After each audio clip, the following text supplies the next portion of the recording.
Chers téléspectateurs, bonjour. Bienvenue dans les studios de Besançon du Mur des Lamentations. Aujourd'hui, nous allons aborder le sujet du trafic d'organes. Selon un reportage de la CNN, des centaines de réfugiés africains venant surtout du Soudan, d'Éthiopie et d'Érythrée ont été victimes du trafic criminel d'organes dans le désert du Sinaï ces dernières années. Hamdi Al-Azazi, responsable d'une organisation égyptienne de défense des droits de l'homme, témoigne de faits qui se sont déroulés il y a quelque temps. Des médecins cupides et sans scrupules sont arrivés avec des tentes d'opération et des glacières stériles.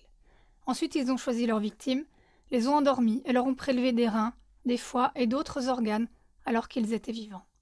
Finalement, les réfugiés gravement blessés ont été abandonnés et ont péri. L'Égypte a été reconnue par l'OMS comme étant une plaque tournante pour le trafic d'organes. D'après des déclarations de Bédouins qui se révèlent souvent être des intermédiaires dans ce trafic, le prix minimum pour un organe serait de 20 000 $, soit environ 14 800 €. Pour conclure, voici une citation de Rudolf Pilchmayr, professeur de transplantation médicale.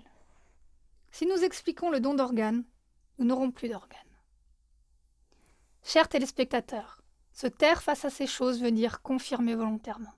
Donc soyez actifs, faites encore circuler nos émissions autour de vous. Je vous souhaite une agréable journée.